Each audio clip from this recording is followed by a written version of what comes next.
हर खबर पर होगी आपकी पकड़। डाउनलोड कीजिए एबीपी लाइव ऐप। बॉलीवुड के जाने माने अभिनेता सुशांत सिंह राजपूत ने आखिरकार क्यों खुदकुशी की, ये किसी को नहीं पता। लेकिन इस वक्त मेरे साथ मौजूद हैं सुशांत सिंह राजपूत के बेहद करीबी दोस्त। पिछले 10 सालों से भी ज्यादा उनकी दोस्ती रही थी। उनसे हम बात करने की कोशिश करेंगे, हम उनसे समझने की कोशिश करेंगे कि आखिरी दिनों में सुशांत सिंह राजपूत जो है उनसे क्या बातचीत हुई, क्या कुछ उन्हें पता है, क्या कुछ वो हमें बता सकते हैं। बहुत बहुत स्वागत है एबीपी न्यूज में। संदीप, ये बताइए कि सुशांत आपके बहुत अच्छे दोस्त हैं। सुशांत की जो एक्स गर्लफ्रेंड है अंकिता, वो भी आपकी बहुत अच्छी दोस्त हैं। आपने बहुत अच्छा वक्त उनके साथ बिताया है। हमें ये बात पता है कि आप लोग काफी वक्त साथ में गुजारते थे। हम जानना चाहेंगे कि उनके मन में ऐसा क्या कुछ आखिरी दिनों में चल रहा था जो आपको वो बात पता हो, आप जानते हो कि क्या कुछ हो रहा था उनके मन में। इतना बड़ा ड्रास्टिक स्टेप उन्होंने उठाया कैसे? कभी इतना बड़ा ड्रास्टिक स्टेप कौन क्यों उठाता है वो हम कोई नहीं जान सकते, वो सिर्फ वो इंसान ही जान सकता है। और पुलिस इन्वेस्टिगेशन चालू है। मुझे लगता है मीडिया को थोड़ा समय देना चाहिए, थोड़ा शांत रहना चाहिए और थोड़ा अगर वक्त दे दे हम लोग एक दूसरे को और उनकी फैमिली को प्रेयर करने का, उनकी आत्मा के शांति के लिए, तो थोड़ा बेहतर होगा। हम मीडिया वाले ही डिसाइड कर रहे हैं कि वो नेपोटिज्म की वजह से चले गए, वो उनके पास पैसे नहीं थे, उनको पिक्चरें नहीं मिल रही थी, उनका पर्सनल रिलेशनशिप ये प्रॉब्लम था, वो डिप्रेशन में चले गए थे।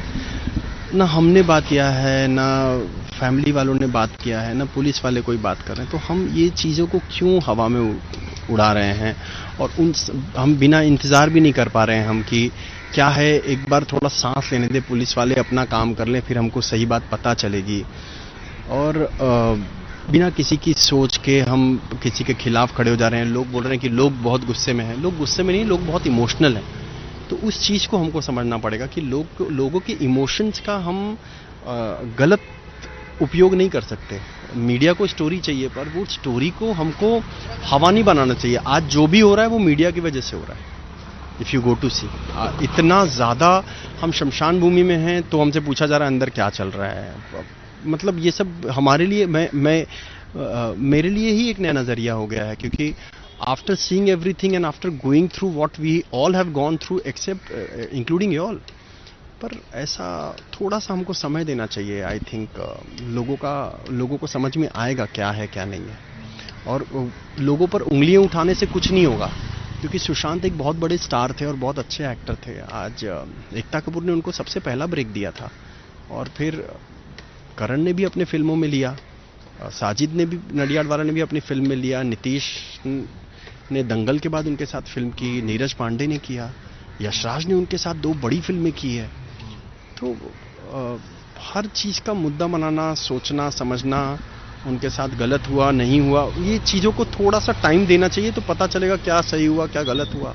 आपने यशराज की बात की कि 2 फिल्में उन्होंने की, एक तो शुद्ध देसी रोमांस किया था और एक और फिल्म की थी ब्योमकेश बख्शी, डिटेक्टिव ब्योमकेश बख्शी की थी। लेकिन अब यशराज बैनर पे भी उंगलियां उठ रही हैं कि उनके अंडर वो कॉन्ट्रैक्ट में थे, इसीलिए रामलीला फिल्म जो है वो उन्हें नहीं मिल पाई। और आप संजय लीला भंसाली प्रोडक्शन में उस वक्त CEO हुआ करते थे।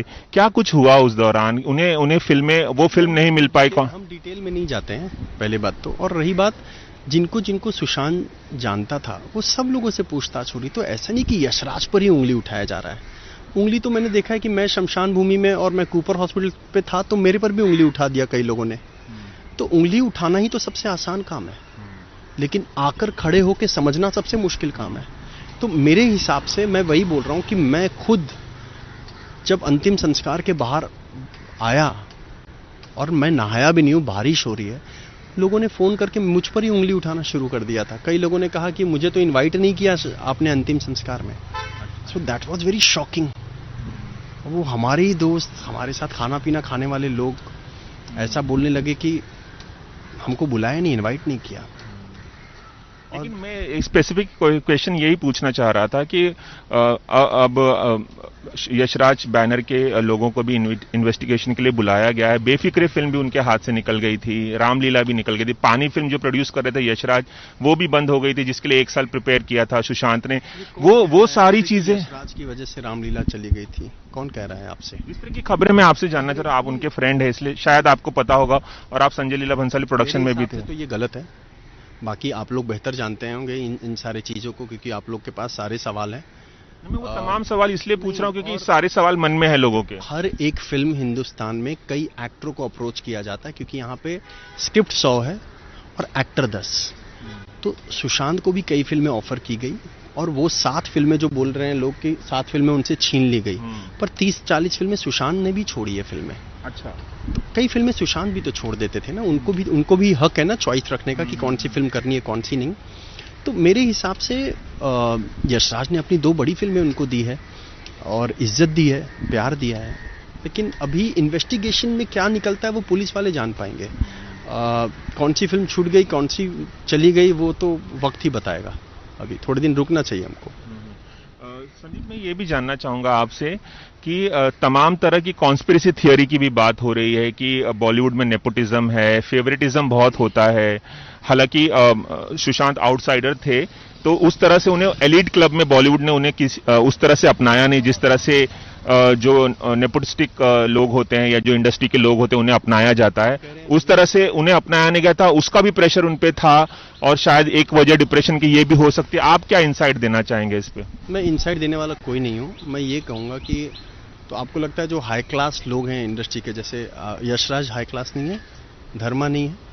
मैंने उनको जब वो पवित्र रिश्ता छोड़े थे तो मैंने भंसाली प्रोडक्शन में संजय भंसाली जी उसको बहुत अच्छा एक्टर मानते थे और उन्होंने उस समय हम एक सीरियल बनाने वाले थे सरस्वती चंद्र स्टार प्लस के लिए हमने ऑफर किया था, लेकिन हमको खुद उनसे बात करके लगा कि ये इंसान को फिल्मों में आना चाहिए और वहाँ से हमारी दोस्ती गहरी शुरू हुई थी।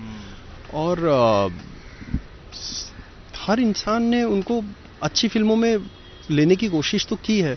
कुछ फिल्में होती है, कुछ फिल्में नहीं होती है नसीब से। और ये जो नेपोटिज्म के बारे में बॉलीवुड में कहा जा रहा है कि कहाँ पे नहीं है रवि? आपके मीडिया फील्ड में है, हमारे फील्ड में है, पॉलिटिक्स में है, डॉक्टरी में होगा, इंजीनियरिंग में, हर जगह नेपोटिज्म है। तो नेपोटिज्म को हम इतना मतलब ठीक है, मुद्दा है, गर्म है मुद्दा और मीडिया इसको अपना पेपर भर रही है उस चीज़ से, लेकिन नेपोटिज्म को हमको उतना ज़्यादा अभी हर इंसान अपने दोस्त को फेवर तो करता ही है। मैं ये नहीं कहता हूँ नहीं है, बहुत भयंकर है हमारे उसमें। और जो बात भी होता है, फेवरेटिज्म भी काफी होता है, बिल्कुल होता है, लेकिन उसको हम किस तरीके से फेस करते हैं, क्या सोचते हैं, और एक पेशेंस होना चाहिए उसको फेस करने का, स्ट्रांग बनने का और उसको जवाब देने का। वो चीज़ का इंतज़ार करना ही सबसे बड़ा सक्सेस है आई थिंक। और कई एक्टर्स अभी मैं देख रहा हूँ, कई लोग मुझे मैसेज भेज रहे हैं और बोल रहे हैं कि हम बम्बई नहीं आएंगे, हम अब एक्टर नहीं बनना चाहते हैं। कई लोग मिल रहे हैं, बोले अरे यार आपके बॉलीवुड में क्या हो रहा है। आई थिंक अब हम लोगों का वक्त है, बॉलीवुड में सब लोग एक हो जाएं, एक दूसरे पे उंगली नहीं उठाना चाहिए हम लोगों को। अभी शेखर सुमन ने एबीपी न्यूज़ को इंटरव्यू दिया था और वो ट्विटर पे भी काफ़ी एक्टिव हो गए हैं। उनका कहना है कि मैं ये नहीं मान सकता कि ये सुशांत सिंह राजपूत ने आत्महत्या की है, ये मर्डर भी हो सकता है, सीबीआई की इंक्वायरी होनी चाहिए। इस पे आपकी क्या राय है? ऐसी तमाम बातें सोशल मीडिया पे भी हो रही हैं, तमाम उंगलियां उठ रही हैं। देखिए शेखर सुमन जी क्या कहते हैं, वो एक इंडस्ट्री के काफ़ी दिग्गज एक्टर हैं, काफ़ी हम लोग के सीनियर हैं। वो क्या कहते हैं वो उनका दिमाग जानता होगा, लेकिन वो भावुक हैं इस वक्त, वो इमोशनल हैं। उनका फ़ोन आया था मुझे और उन्होंने कहा मुझे कि यार बहुत गलत हुआ ये, क्योंकि वो भी बिहार से हैं, मैं भी बिहार से हूँ, सुशांत भी बिहार से था। तो मैं ये बोलूँगा कि शेखर जी जो बोल रहे हैं उस पर भी गौर फरमाया जाए, हर इंसान को एक तवज्जो दी जाए, हर इंसान को इम्पोर्टेंस दिया जाए, उनकी बात को माना जाए। Thank you. सुशांत, संदीप, एक चीज़ और मैं पूछना चाहूँगा कि आप काफ़ी करीबी दोस्त थे। 14 तारीख को सुशांत ने आत्महत्या कर ली। आपकी आखिरी बात उनसे कब हुई थी, क्या बात हुई थी, कुछ बता। मेरी मैसेजेस पे उससे बात होती रहती थी, नॉर्मल खाने पीने की, मिलने की, यही सब बातें होती थी। लेकिन अभी लॉकडाउन था तो हम नहीं थे, उतना मिलने जुलने का प्लान नहीं हो रहा था, लेकिन हम मैसेजेस पे काफ़ी टच में थे। आखिरी मैसेज कुछ बता सकते हैं क्या बात? Thank you, that's personal. अच्छा, एक चीज़ और कि आप उनके साथ एक फिल्म बनाने वाले थे, वंदे भारतम, जिसके बारे में आपने इंस्टाग्राम किया था, तो उसके बारे में थोड़ा सा अगर बता सकें, क्योंकि आप लोगों का सपना था। आपने कहा था कि जब भी मैं डेब्यू करूंगा सुशांत मेरी फिल्म में होंगे, उन्होंने भी वादा किया था, उसके बारे में बताइए। रवि, वो फिल्म राज चांदलिया ने मुझे सुनाया था और जब उन्होंने सुनाया तभी मैंने डिसाइड कर लिया था ये मैं फिल्म डायरेक्ट करूँगा, क्योंकि that is a film of emotion, dignity, patriotism. और मैंने वो सुशांत को बोला कि भाई मेरी कहानी मेरे को मिल गई है और मैं चाहता हूँ कि हम दोनों अब साथ आ जाएं। तो मुझे याद है कि सुशांत उस समय थोड़ा फ्री था और हम लोग, मैं, महेश शेट्टी और वो लोनावाला वाले फार्म हाउस पे चले गए थे और हम लोगों ने रात भर इस फिल्म के बारे में बात की और हम लोग लेट सोए और जल्दी उठ भी गए ताकि हमको सुबह सूरज देखना था।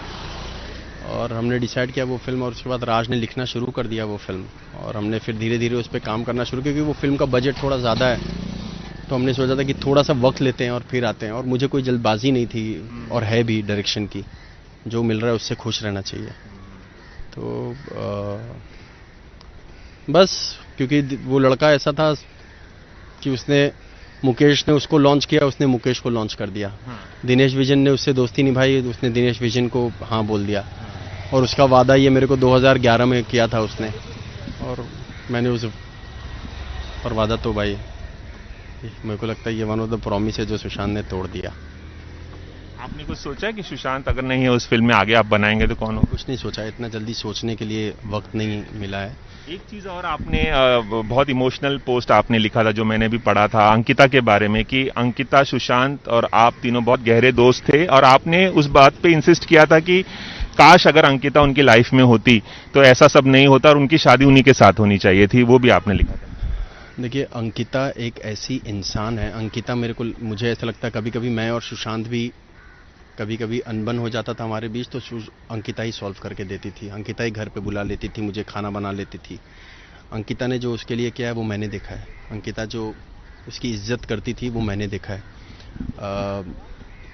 अंकिता 100% मैं आज भी बोलता हूँ कि अंकिता अगर होती तो ऐसा कभी नहीं होता, क्योंकि अंकिता का अपनापन अलग था। जिस दिन ये न्यूज़ आया भी तो वो तो चला गया हमें छोड़ के, लेकिन मुझे बहुत ज़्यादा टेंशन हो गया था अंकिता का, बहुत ज़्यादा। और मुझे याद है कि जब कूपर पे पोस्टमार्टम का सब कुछ कर लिया था मैंने उस रात, तो मैं जाके उससे मिला और मैंने अंकिता को वैसे कभी नहीं देखा था। अभी इतने दिन हो गए लेकिन फिर भी वो उसी सदमे में है। तो मुझे लगता है सबके अलावा सबसे ज़्यादा अपनापन अंकिता का ही था उससे और रहेगा लाइफ टाइम। हमने ये भी देखा था कि इसी घर में आप अंकिता को लेके आए थे, उनके घर पे जो श्रद्धांजलि देने पहुंची थी आप। अंकिता परिवार की सदस्य है और रहेगी। परिवार वालों का क्या हाल है, क्योंकि बहन भी यहाँ लगातार आ रही हैं, आज भी आई हुई हैं, क्या हाल है उनका? घर वालों का क्या हाल है? घर में अगर कोई अपने बेटे और भाई को खो देगा तो उनका क्या हाल होगा वो आप सोचो रवि। बहुत बहुत शुक्रिया एबीपी न्यूज़ से बात करने का। तो ये थे हमारे साथ सुशांत सिंह राजपूत के बेहद करीबी दोस्त संदीप सिंह, जो बता रहे थे कि किस तरह से सुशांत सिंह के बारे में जो तमाम बातें हो रही हैं वैसी बातें नहीं होनी चाहिए और हमें इंतजार करना चाहिए कि जो पुलिस की इंक्वायरी है, जो पुलिस की जांच है वो पूरी हो, उससे वो सच सामने आएगा और तमाम तरह के कयास नहीं लगाने चाहिए। कैमरामैन रवि पांचाल के साथ Ravi Jain, ABP news, Mumbai. ABP news आपको रखे आगे।